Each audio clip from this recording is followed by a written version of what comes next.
Right, welcome to episode 27 of the League 365 podcast. I'm your host, Fergo, joined as I am every week by Jacko, and we are live wrapping up Magic Round. We are still on the Tweed down here, Jack, staying at Twin Towns. How'd you pull up after the weekend, man?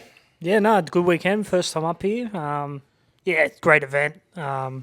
It's good to see all the fans out and about and have a chat to a few of them, and the footy was good as well. So, yeah, good weekend all up. Beautiful, mate. You want to touch on our socials, mate, before we get stuck into it? Yep, so don't forget to like and subscribe. Jump on Instagram and TikTok as well. We've got a few fan interactions and NRL personality interactions up there from the weekend, so check them out. Beautiful. All right, we're just going to start quickly with the tipping comp, and this week's winner of the weekly prize is Brent Slater. So, Brent, reach out to us, mate. You've got a $25 Bear Bet voucher coming your way, so make sure you reach out. And just a quick cap of where standings are at the moment. 2 equal leaders on 62 is the man next to me, Jackson, and Tadpole 14, which is Paula, both on 62, but both have used their joker. Brent's there on 60. And in fourth place, I just got to touch on 3 people. There's a lot on 59, but Lizard, Leap to Fame, and Can I See Your Tips are on 59, but all have their joker still in hand, so they're going very well. All right, so what we're going to do today, guys, we're going to dive straight into State of Origin. The teams got announced early this morning, and we might start. Let's start with the Queensland team. Jax, what did you make of the Queensland team? Well, the obvious one is there's no Reece Walsh, which shocked me when the rumours were coming through Sunday that he wouldn't be in the side. I was quite shocked. Kalen Pong is a great player, but so he goes in there at fullback and he'll do more than a handy job. The other one that surprised me was Trent Liera on the bench. I don't think he's played anywhere near as good a footy as some other blokes who were in contention. Helam Lukey, Feni Fuiaki, who's the 20th man. And there's a few others out there as well. And Sam Walker, I thought his performance on Saturday night against Clifford, who he was battling for that Queensland jersey, I thought he got outplayed in every avenue to Clifford, and I'm a Roosters fan. And I just don't think his football's been nowhere near good enough this year. I think this has been one of his more poor years. And I'm very surprised that he got the nod over all the options, really. Ponga, Clifford, DCE even. I think he's been playing better than him at club level. Yeah, hard to argue with any of that. Now, let's just go on a few positions that were dicey. Obviously, the Reece Walsh one. I'm flabbergasted Reece Walsh is not in the side. I just cannot believe it, to be honest. I thought definitely play Reece at 1, and I thought put Kalen and Munster in the halves. And there was mail coming out 2 days before that's the way they were going to go. Yeah. I really don't know what Reece has done wrong not to be in the side, to be honest. I don't know.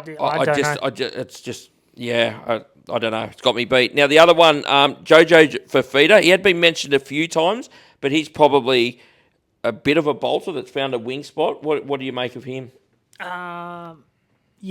Personally, I probably would have gone with Hammer on the wing, and I would have probably played Jackson Purdue at centre with Robert Toyer, but Jojo Fafita has been playing not bad for the Gold Coast this year, and he gets his opportunities, so good luck to him. But, I would have went... my wingers would have been Hammer, Cobbo, and my centres would have been Jackson Purdue and Robert Toyer. Yeah. All right, let's go to the halfback position because I was very vocal about Sam Walker and if he should be in the side or not.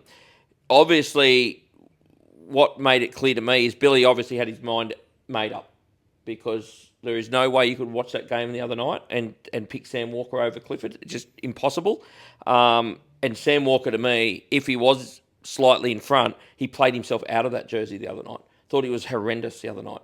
And so that, to me, says Billy had already made his mind up. Yep. Yeah, agree? Yeah, I think that he seemed to be the next in line. They've spoken about him for multiple years. He's been in emerging Queensland side. So I think when did go down, I thought that he would be the front runner, irrelevant of what we think of his form lately. I think that he is the front runner within the Queensland camp. Yeah. All right, let's move into the pack. No surprises for me, Flegler, Grant, Tino in the front row. I thought there was a few surprises in the back row. I thought Kurt Capewell, I know he trusts Kurt Capewell, I think, but I thought Fini Fuiaki had to find a spot on an edge. And I actually thought of Helam Lukey too. but definitely Fuiaki. What do you make of their back rowers in Cotter and Catewell? They're both probably tried and true. I think that's what it is. They've been there, done that. They were there last year. I think Catewell came in after game 1 where Queensland got beaten. Everyone was on Billy and on Queensland. And he does a job for... You know what you're going to get with Kurt Catewell. That's for sure. Yeah. I just... When I looked at the 11, 12, 13 of Queensland, Max Plath, very good player, and he's got Origin probably stamped all over him. But I thought there was a real opportunity to put Fuiaki on an edge and just move Cotter to lock and move Plath back to the bench. Yeah. And he also covers 9 if something did happen to Harry. Yeah. So, I was quite surprised, to be honest. So let's move to their bench. Probably the big surprise here is Patrick Carrigan not finding a starting role. Yeah. That to me is the only reason I think maybe they've gone that way is when they do need change, they're bringing him on. Yeah. Maybe that's why, and they probably thought they're bringing Carrigan and Collins on, which is pretty strong interchange bench. Yeah, definitely. You know, I was surprised. Well, Trent Liero, I think you mentioned him in the opener. I don't know what they see in Trent Liero because I don't see it. Yeah, I he's don't sluggish. Maybe he does the 1% as well, but I don't see it, to be honest. And the other one on the bench is Britton Nakora, and I'm one of Britain's biggest fans. But it's funny. I think it's been his worst year in Sharks colours for the last 6. He's been in the top 3, 4 back rowers probably for the last 4 years this year. Struggled to be top 10, to be honest. His form hasn't been anywhere near where it's been in the past. So that kind of surprised me a little bit. Yeah. I thought he'd be in the side. Trent Liero is the one that his form's been really bad for Melbourne this year. He's been giving away a lot of penalties. I don't see it. I think that there's a handful of blokes you could have picked in front of Trent Liero. But Billy seems to like him, and yeah. Yeah. All right, let's move on to the New South Wales side. And we'll start at fullback because it's brought up, it was probably the biggest, not sure who to pick there out of Tedesco and Edwards. I was an Edwards fan, not because he's a better player than Tedesco. I just thought he might have suited the side a little bit better, but they've gone with Teddy. So you can't argue it. He's been one of the best players in the comp this year. What did you think here? I know you're a Teddy man. Did you think they'd pick Teddy? I was surprised they've picked Teddy. I think Teddy's a better player than Dylan Edwards and been better this year, but I was surprised they went backwards with Teddy. It looked like Teddy's origin career was probably done a couple of years ago. Yep. They went with the new guy in Dylan Edwards, the younger guy. So I was surprised they went back to an older James Tedesco. But he's a great player, and I think that he deserves his spot. Yeah. I think they just need to get the balance right now. I think if they get the balance right, it can work. But I've seen in the past where he's taken too much ball off the halves, and that worries me, where Cleary's an on-ball 7. Mitch Moses needs plenty of ball because he's been great for New South Wales the last few years. But Teddy's one of them players that he's just on ball. So you've got 3 of them there trying to balance it, which they've got to somehow come up with a plan to get that right. Yeah. You know? All right, so 3 and 4, not surprising. Crichton and Staggs, when Latrell went down, it probably picked itself. Yep. Brian Toho obviously picks himself. Kohler. Now, Kohler on a wing. We've been talking about him. We've watched him live a few times lately, and we've talked about, obviously, he's a gun with ball in hand. Defensively, he's good, but he has made plenty of errors at the back. And obviously, Foran notices it, and he's made the change at Manly, got him back into the centres. But I heard Laurie Daly today go, he's very good under the high ball. Well, obviously, Laurie hasn't been watching.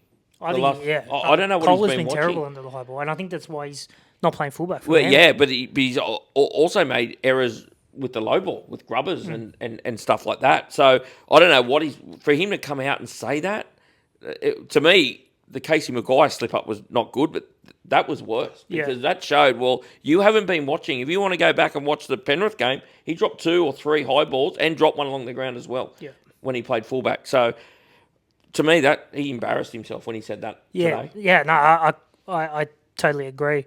I think I pointed out to you maybe in that Penrith game that, because I know you like Kohler as a fullback moving forward, and I said he's got to sort his errors out. There's way too many. He's too unreliable under the high ball.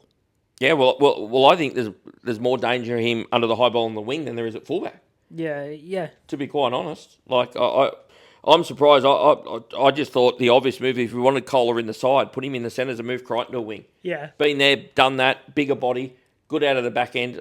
To me, that would be a no-brainer, but yeah, Laurie's done that. Anyway, let's move on to more of the side. The Haas picked themselves. Let's go into the front row. Probably no surprise with Adam Fennell, Blake, Mitch Barnett. The hooker was up for debate. Reece Robson seemed like he got his nose in front in the last probably 2 weeks. To me, they've gone the wrong way. That's me. I'm a massive Blake Brayley fan, as you know. And to me, whichever one you picked, I just don't see the point of having the other one on the bench, I'll be honest. What did you make of this?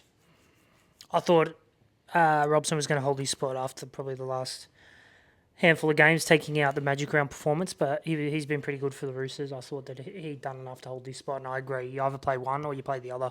I don't know how much game time the other hooker on the bench is going to get. Yeah, well, I just don't.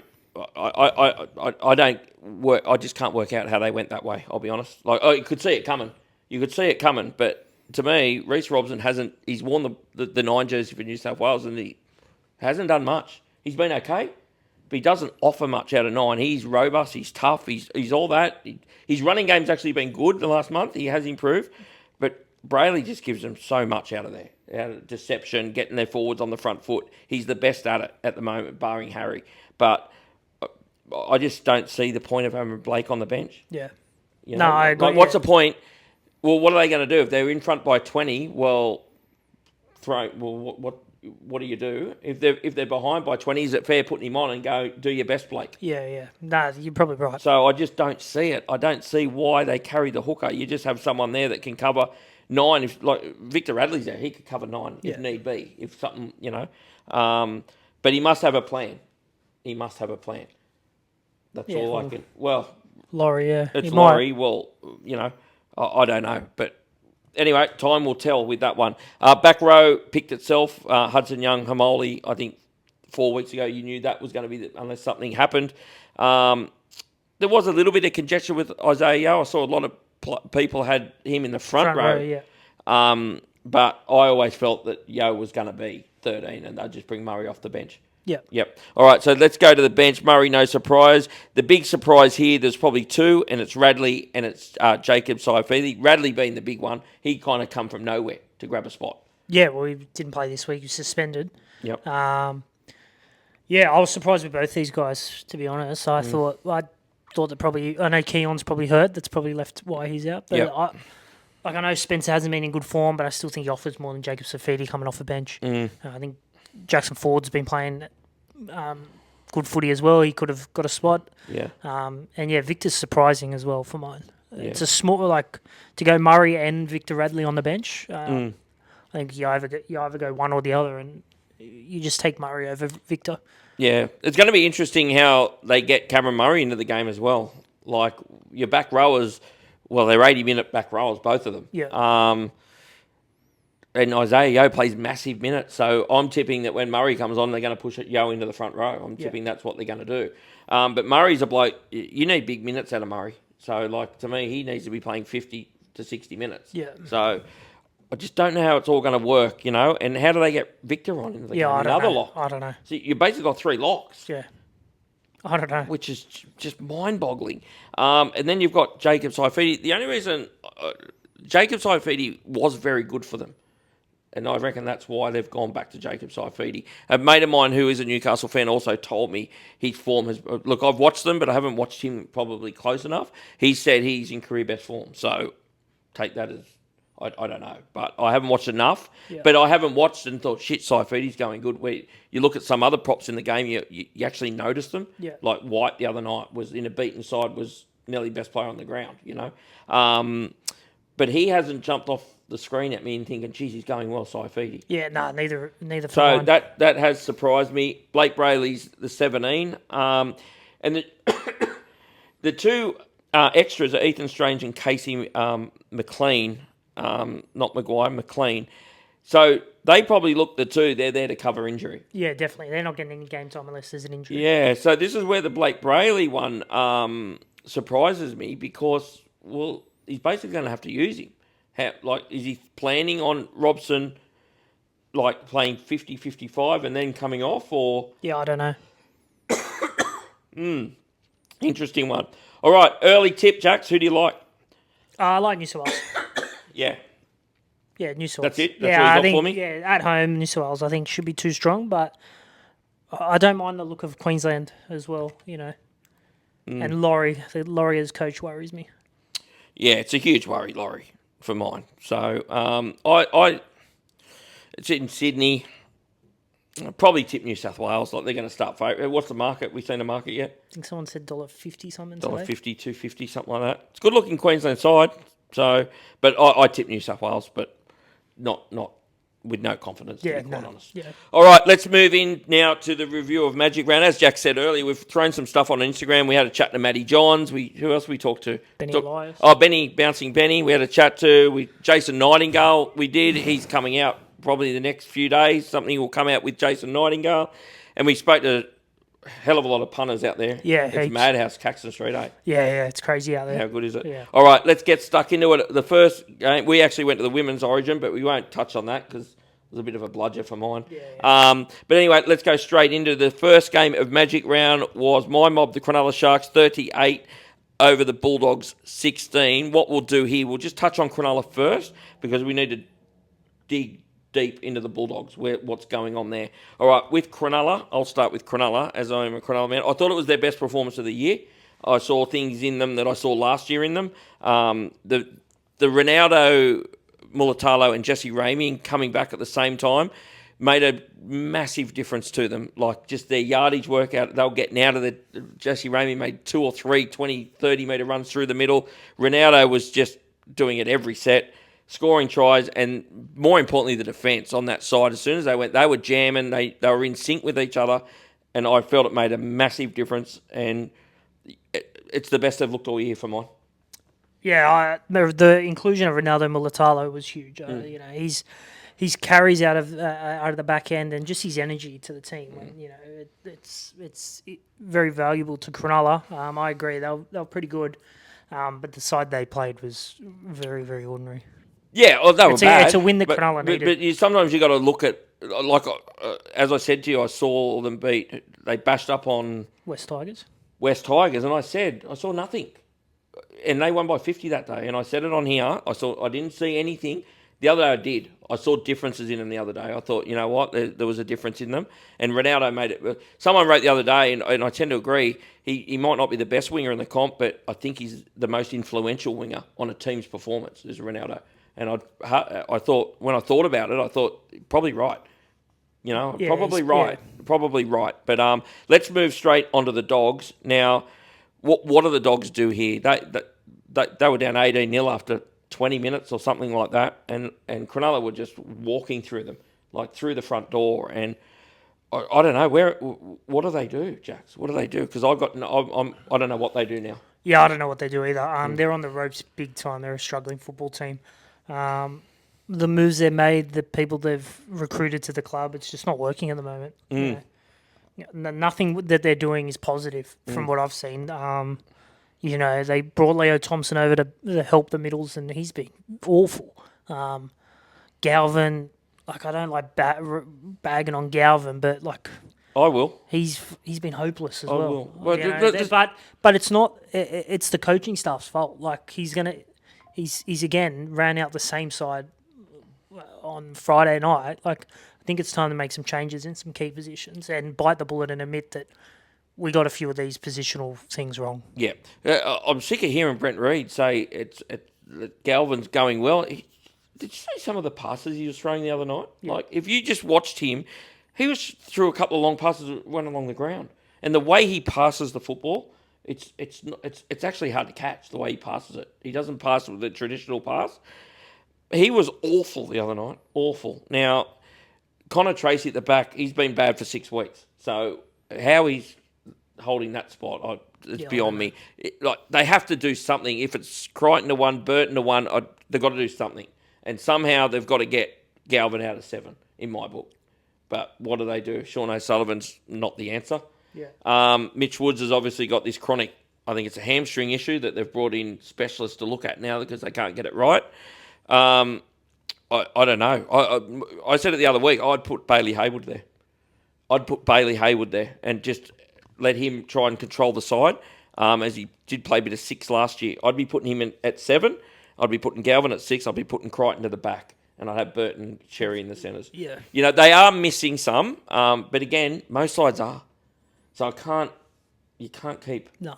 It's time. Yeah. I think Stephen Crichton's got to go to fullback, and I think Burton's got to go to centre, and someone's got to come and play halfback and let Galvin go to 5'8". I just don't think they've got anyone. That's why I go to Bailey Hayward. Yeah. I just think he's probably the only one that could just steer the team around. He can kick, so I kind of come up with him. Now, the other thing I want to talk about with the Bulldogs is the hooker situation. Now, they let Reid Marnie go, which you were not a fan of at all. I'm not Reid Marnie's biggest fan, but I was when they thought, well, Bailey Hayward was the answer. Well, that was just a bludger of a call. And now they're in talks with Sam Verrills. Like, it boggles my mind. Yeah, I can't believe that they got rid of Reid Marnie personally. He went to that club when they were struggling. He worked them back up to be a finals footy side. He brings energy. He brings aggression, mongrel. You need blokes like that in your side when the chips are down to get you up. And he's a better hooker than Bailey Hayward and Sam Verrills by 1,000 yards for mine. So I don't know what the club did there, but whoever made those decisions, they got to wear it. Well, and if consequences come and Serrallo loses his job in 12 months' time because they missed the 8 again next year, then he's got to wear it because he's fucked up this footy side. He's 100% they fucked it. I blame Gould too, though. Yeah, and Gould. Gould's the one that put the pressure on Galvin and said what he said, and then brought him here and said, you know, he's a 7, he's played 7, he's juniors. They threw him in front of a camera and they asked him, can you steer a side around? Oh, absolutely, I can. Well, how long are you going to give him? Yeah. You know, like, I know he's young and I get all that, but seriously, he's not showing any signs that he's on the improve. None. If you're seeing signs of it, you'd think, okay, well, there's things... But to me, he's going worse than what he was when he got there last year. Yeah, He's going worse. Yeah, he is. You know, so huge trouble for the Dogs. Huge trouble. Well, they just must win this week because they've got an understrength Melbourne. If they lose that, they're gone anyway in my book, but... Wow, that will just finish it. All right, let's move on to the next game. And it was the Rabbits going down 32-10 over possibly the most informed side in the competition, barring probably Penrith and the Roosters, as the Dolphins. Their last month has been red hot. So what do you make of this game? Yeah, Dolphins were good. They're starting to click now. That attack that everyone was talking about pre-season is really starting to gel. South, they were off their game. Latrell obviously wasn't 100%. He shouldn't have played. But yeah, Dolphins too good. You know, some of the blokes in their side are just playing outstanding. Herbie Farnsworth. You know, you got the Hammer, you got Cody and Katoa in the halves, which is great. You know, and then some of those forwards are going, you know, gangbusters. Feni Fuiaki, Max Plath. Yeah. You know, there's a Lelu, he's going great. Lemu, yeah. There's a serious football side there. If they can get the other half of the game right, which is defence. Which they did the other night. Yeah. They were very good defensively the other night. Yeah. They're building nicely. Yeah, you look at their 1-7, and you look at the Hammer, you look at Jermaine Asako in career best form. And Cobbo. Cobbo's in career best form. Bostock is a hell of a lot better football than I thought he was, and when he was in the centres, it surprised me. He looks fantastic. Herbie Farnsworth's the best centre in the game at the moment. And Cody, he's got hurt again, unfortunately. He's probably the most underrated player in the game, and the halfback probably his best game all year. Yeah. So... They're 1-7. When you look at it that way, you think, wow. And then you go into their pack and they're just workers. And if they're anything, they might be a big man short, but they're going great. And Jeremy Marshall-King, he hasn't found his feet yet. Like, he's got a lot of strapping on that leg. And you can see he's a little bit hesitant to run and stuff. But the longer the season gets around and he punches out games, he's just going to get better and better. Yeah. So I can't see how they're not going to get better during this year. I think they're a serious threat to this competition now. Yeah. I had them in the top 4 at the start, and you thought I was on drugs. I think they can win the comp now. I think they can win the comp.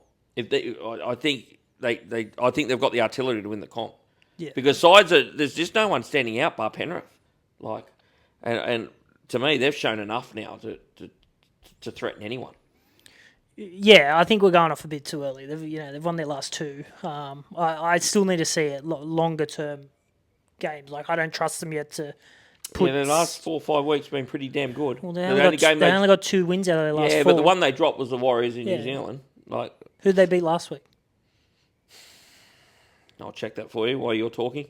They cleaned us through the Bulldogs by 40. Yeah, so, Bulldogs and South, they're not heavyweights by any means. I need to see a better body of work to be tipping Dolphins as a premiership contender. Yeah. They're a definite top 8 contender, a possible top 4, but I need to see it more than a month of footy. And just by the way, they've won 3 of their last 4. They beat Melbourne by 30 as well. Yeah. So they beat Melbourne by 30, they beat the Bulldogs by 40, and then they've just absolutely annihilated an informed Southside. Yeah. And the game they lost was in New Zealand by 2 and probably should have won.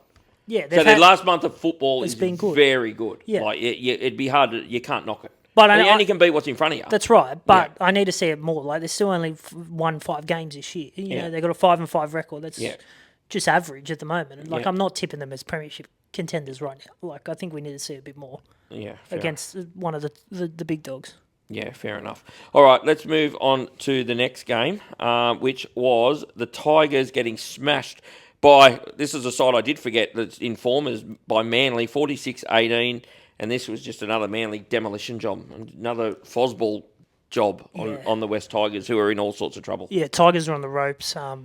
Unfortunate for them. It's not their well, it is their fault because you got to aim up no matter who you put out there. Yeah. But they're in dire trouble. Yeah, they're on the slide, and they're on the slide quick, fast, hard. Their defensive performances the last 3 weeks have been awful. I think they've leaked 50 and then 40 and 40. They need to aim up big time quickly, or else the season's going to get well and truly away from them. But Manly go from strength to strength under Foran. Another great performance. They're a good football side. They're a top 8 side for sure, I think. Are they a threat to this? Are they a threat to this premiership now? Like, at some point, you've got to start thinking, well, are they a threat? Well, based on current form, you'd have to say, yeah, but, their only loss is to Panthers by 2, who are the clear front runners. They still yet to have arguably their best player in Tom Trbojevic come back into that side. They're a definite top 4 contender, and they're building nicely. Yeah, so then there's the question. Are they a contender to win the comp? Yeah. Then I'm going to ask you another question. So can they win the comp? Are they a threat now to win the comp? I'm going to say no, Justin. Yes, fair enough. So we've had a 5-week block at Manly. What's the difference between a 5-week block and a 4-week block of the Dolphins? Well, Manly's won 6 of their last 7. Yeah. Not 3 of their last 5 or whatever it is. Okay, all right, fair enough. They've probably been, You're going to say they've beaten better sides, haven't they? Well, Manly have put the cleaners through Brisbane. Yeah. Well, second-rate Brisbane side. Let's call a spade a spade. The only side they played, as you say, a heavyweight was Penrith, and they lost. Yeah.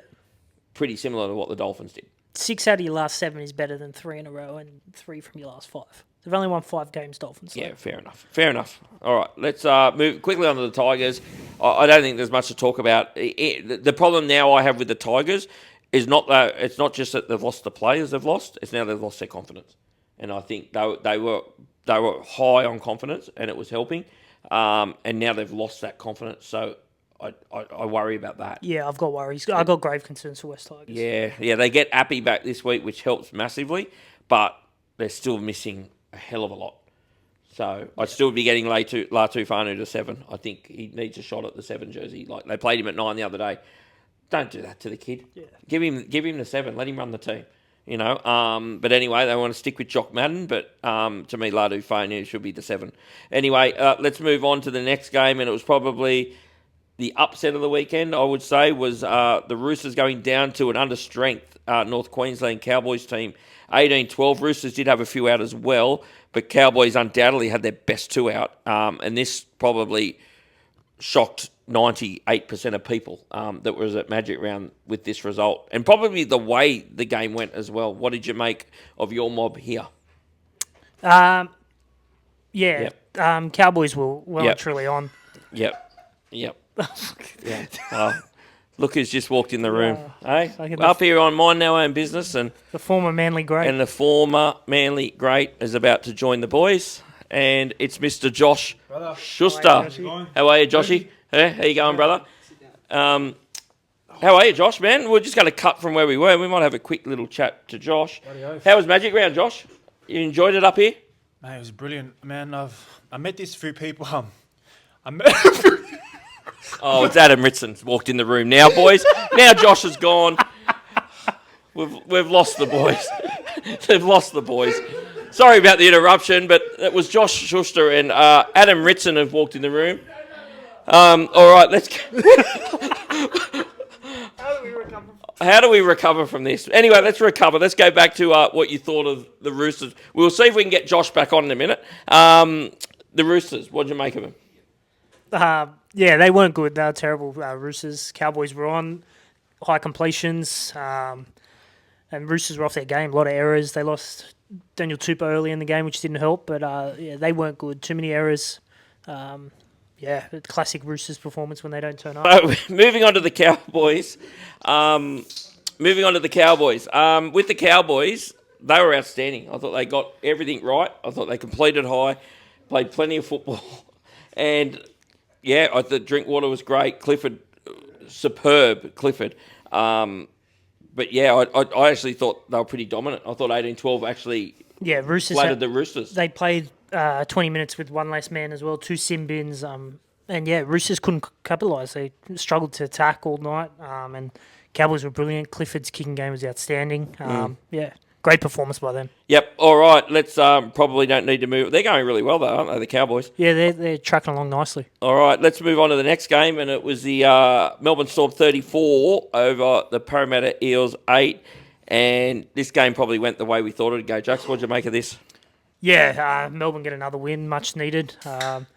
They've put a few good performances together now, so they're looking like they've turned it around a bit. And Parramatta, they're just not a very good football side. Yeah. What did you make of Melbourne? They've seemed like they've turned the corner. Yeah, they have. They seem to like they've got a bit of form back, a couple of good wins. Yeah, they haven't turned their season around yet, but a couple of much needed wins for them. Yeah. Yeah, Melbourne, Hughes, Grant, Munster. Yeah. Very good, all three of them, and they combined for that first try. And the fullback again, outstanding, the fullback again. Yeah, he was good, Suafar longer. Yeah. So, yeah. He's got a few vices in his game defensively, but he's an absolute gun with ball in hand. Yeah, 100%. Yeah. Eels, they're struggling though. I know they had a good performance against the Cowboys last week, and they're giving their fans a little bit of hope, but then they dish out another poor performance. I don't know what to make of them, to be honest. Yep. All right, let's move on to the next game, and it was the Knights 36 over the Titans 12. I actually gave the Titans a hope in this game, and for 50 minutes I thought they were going okay, and then the Knights just put them away pretty comfortably at the end. Yeah. The Titans, I don't know what you do with the Titans.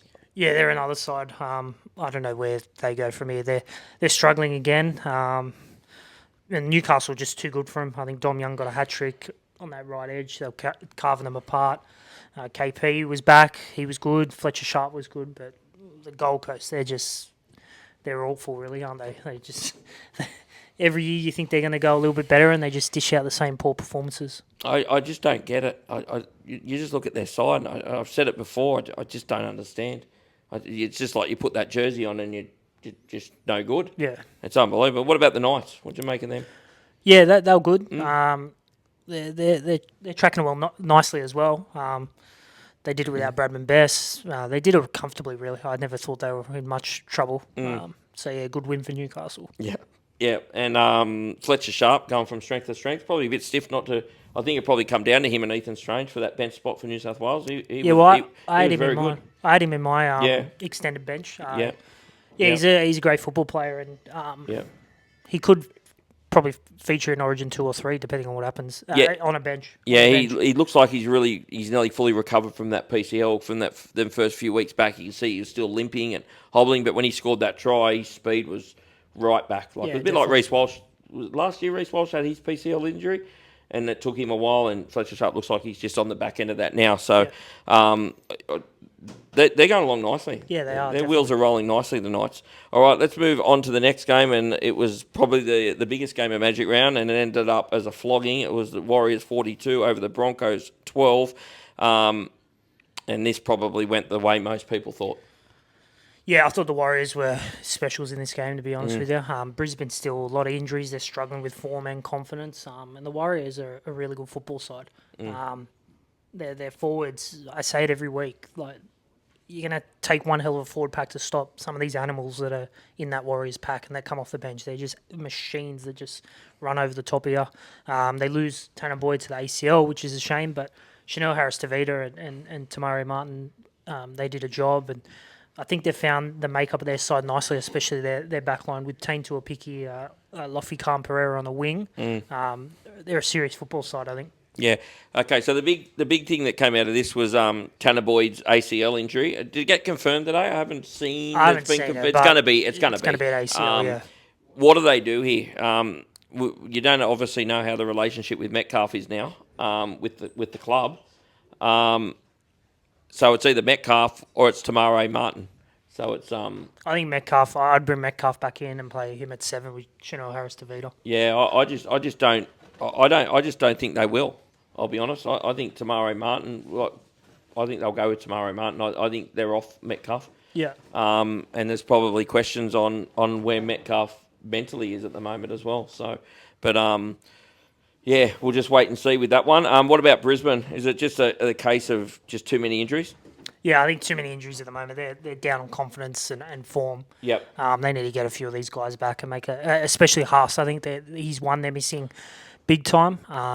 They need to get a few of these boys back and have a charge late in the year. Yeah, they're really missing their front row. Like, obviously, Haas, they're missing, but even Corey Jensen, they're missing. Yeah, Brendan Piakura. Brendan Piakura. There's a few others that are really not helping. Even losing Dean Mariner now is another one. So, they're going to have a bit of a recovery mission late in the season here, Brisbane. They did it last year, so won't put it beyond them from doing it again. All right, let's go into the last game of the round, and it was Penrith 28 over the Dragons 6. And how did you see this one? Yeah, it went the way I think everyone thought. You know, the Penrith just have too much for the Dragons. The poor Dragons are still winless. I don't know when they're going to get their next win.